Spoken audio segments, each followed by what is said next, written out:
messieurs, docteur, contrairement aux années précédentes, nous n'aurons pas cette année de cérémonie des vœux qui puisse nous rassembler selon un mode convivial, puisque la poursuite de l'épidémie de la Covid-19, avec la phase que nous connaissons actuellement, nous contraint à ne pas pouvoir nous regrouper. Pour autant, je tenais à m'adresser à chacune et chacun d'entre vous et vous adresser mes vœux les plus chaleureux pour 2021. Paix et santé pour 2021, page et salud, comme nous disons en Corse.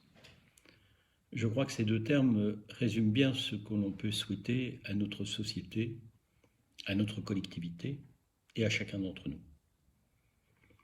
La paix, c'est non seulement la paix sociale, internationale, mais c'est aussi la paix intérieure que chacune et chacun peut ressentir. Et nous avons besoin de cultiver, en ces temps d'anxiété, notre paix intérieure. Et la santé, je vous la souhaite bien évidemment au plan physique, au plan psychique. Nous savons combien intimement ces deux aspects de la santé sont liés. D'ailleurs, comme le définit l'Organisation mondiale de la santé, c'est un état de bien-être physique et mental. Donc je vous souhaite une bonne santé pour 2021.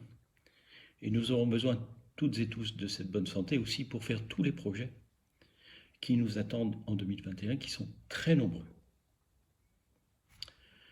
Nous avons consacré une grosse partie de notre énergie en 2020 à la gestion de l'épidémie de la Covid.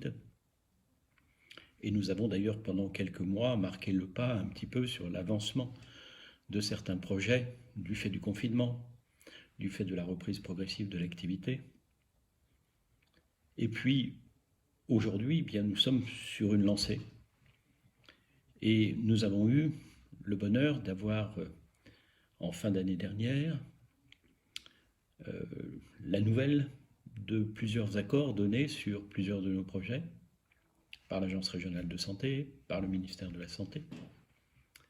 C'est ainsi que, par exemple, nous avons appris avec satisfaction que notre projet de création d'une unité de soins intensifs psychiatriques régionale était retenu, et donc, bien évidemment, que nous allions maintenant le porter, pas tout seul, avec nos collègues de la région, pour faire en sorte que ce projet corresponde bien aux attentes de la région, pour celles et ceux des patients qui ne peuvent pas rester dans une structure de psychiatrie classique et qui ont besoin d'être pris en charge dans une structure de soins plus intensifs, pour autant qu'ils ne relèvent pas d'une unité pour malades difficiles ou dangereux. Nous avons également appris que notre projet d'équipe mobile en pédopsychiatrie était retenu. Nous avons eu le bonheur également d'avoir un financement d'une partie de nos projets en télémédecine. Et nous allons donc pouvoir développer la télémédecine avec les EHPAD des Herbiers, avec l'Île-Dieu, donc des projets qui concernent à la fois la psychiatrie générale et la pédopsychiatrie.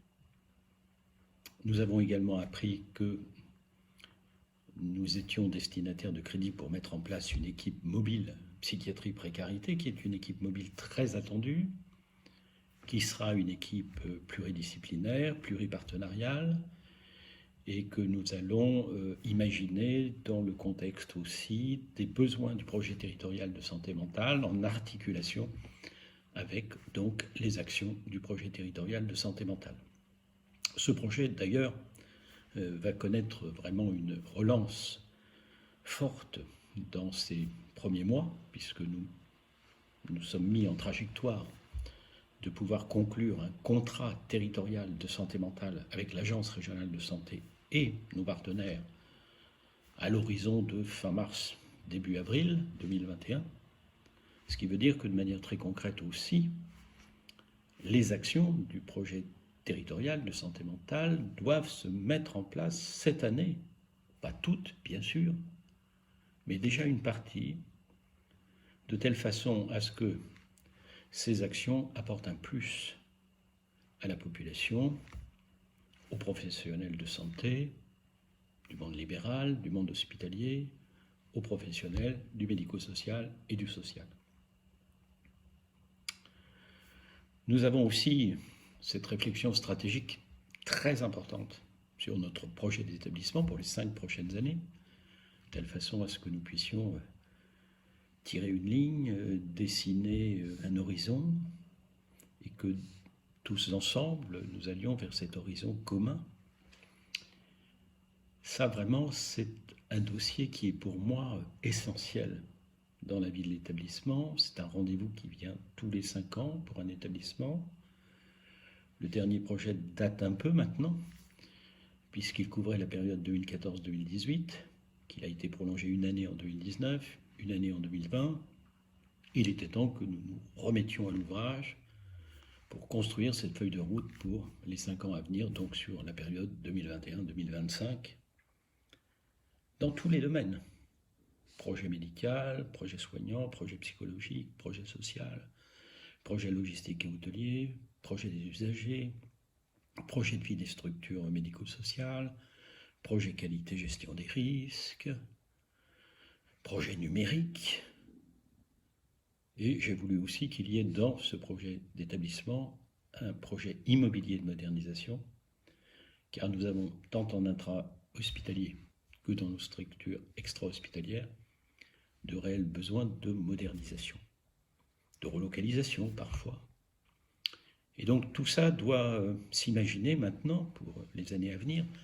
Tout ne se fera pas au niveau immobilier dans les 3 à 5 ans à venir. Là, on est plutôt sur une perspective de 5 à 10 ans. Mais nous avons besoin de dessiner cette évolution de telle façon à ce que nous tracions année par année des évolutions, que nous modernisions de manière continue notre offre de soins, notre organisation et nos locaux, nos équipements, donc nos conditions d'accueil, de prise en charge, nos conditions de travail aussi. Voilà, toute cette dynamique est engagée, c'est une dynamique qui va nous rassembler, je l'espère, en 2021. C'est aussi une dynamique qui va nous permettre de donner de l'espérance pour les années à venir, de dépasser la contingence matérielle actuelle de la gestion du risque épidémique qui nous restreint malgré tout dans nos activités, parfois dans nos pensées même. Donc voilà, je crois que cette année sera une année riche, et en tout cas c'est une année riche à laquelle je vous convie et que je souhaite pour chacune et chacun d'entre vous, qu'elle vous soit profitable, qu'elle vous apporte ce que vous souhaitez pour vous, pour les vôtres. Et j'ai une pensée toute particulière aussi pour celles et ceux qui nous ont quittés l'année dernière, nos retraités, mais qui continuent à demeurer avec nous dans nos mémoires et qui ont fait partie de l'histoire de notre établissement. Nous n'avons pas pu d'ailleurs les honorer comme il aurait fallu. D'habitude, les départs à la retraite se fêtent. Et là, pour un certain nombre, pendant le confinement et après, nous n'avons pas pu faire ce que nous souhaitions. Donc, j'espère qu'en 2021, l'occasion nous sera donnée de leur rendre l'hommage qui leur convient et qu'ils méritent. Et puis j'espère aussi qu'en 2021, des mesures seront prises au niveau national pour que nul ne soit oublié en ce qui concerne les mesures du Ségur de la santé.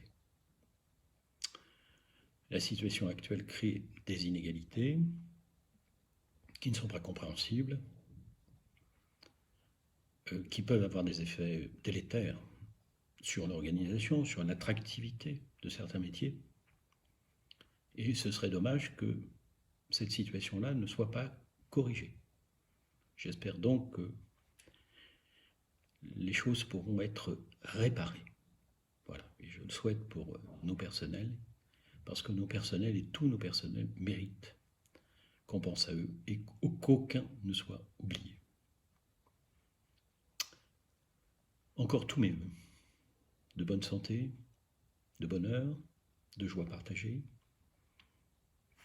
de voyage, d'opportunités, de culture.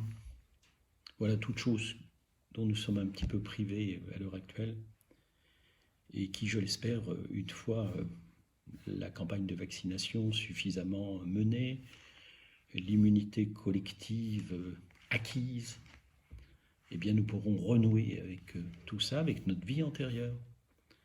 Parce que la vie culturelle, le tourisme, les déplacements, les regroupements, la convivialité font partie de la vie, nous en avons besoin. Et je souhaite donc pour chacune et chacun d'entre nous que nous puissions retrouver tout cela en 2021. Voilà.